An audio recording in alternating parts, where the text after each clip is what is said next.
So here it's given that the angles of a triangles are in arithmetic progression.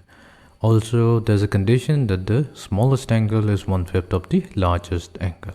So we need to find out the angle measure in radians. So let us begin.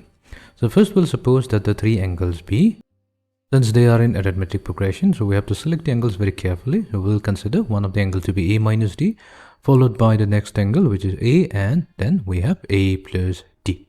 Fine. So these three angles are in arithmetic progression, and this immediately tells us that if we take the sum of this triangle a minus d plus a plus d, so they sum up to 180 degrees, because that's the sum of the interior angles of a triangle. So this gives us 3a equals to 180 degree, and then we have a value coming out to be 60 degree. We'll keep it aside, we'll come to this in a moment. Now let's try to find out the least angle or the smallest angle.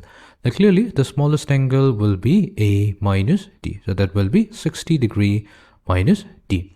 And then we have the greatest angle or the largest angle. Then the greatest angle, that's going to be a plus d, or simply 60 plus d. Now there is a relationship between the least angle and the greatest angle. So it's given here that the least angle, let's do it here. It's given here that the least angle, which is a minus d or 60 minus d, let's use a minus d. So it's given here, this is 1/5 of the greatest angle. So that's a plus d. That means we have, well, we're going to cross multiply 5 with a minus d. So we get 5a minus 5d equals to a plus d. Fine. So that means we now have 5a minus a, so that's 4a, equals to 5d plus d, so that's 6d. Well, so since we need to find out the value of d is going to be 4 over 6 times a, or simply 2/3 of a.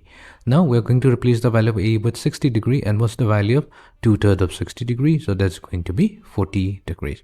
So we have the value of a and we have the value of d. So that means the angles are, we can easily find out the value. The angles are, so a minus d means 60 minus 40, so that's 20 degree.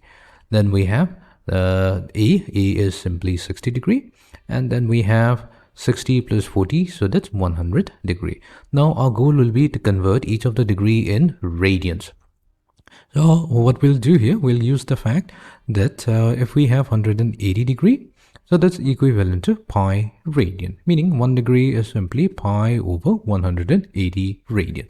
Means whenever we have any angle measure, so since we have 20 degree, all we have to do is take 20 degree and multiply it with pi over 180, and that's going to convert it to radians. So we have 20 times 9 is 180, so we have pi over 9. So the 20 degree is simply pi over 9. Similarly, we can multiply 60 degree with pi over 180, so this is going to give us pi over 3 radians. And then 100 will be simply, so let's do it, 100 multiplied to pi over 180. We can factor out 0. Then we have 2 times 5, and 2 times 9 is 18. So we have 5 pi over 9. Fine. So here we can see that this is option number C. So option C is going to be correct.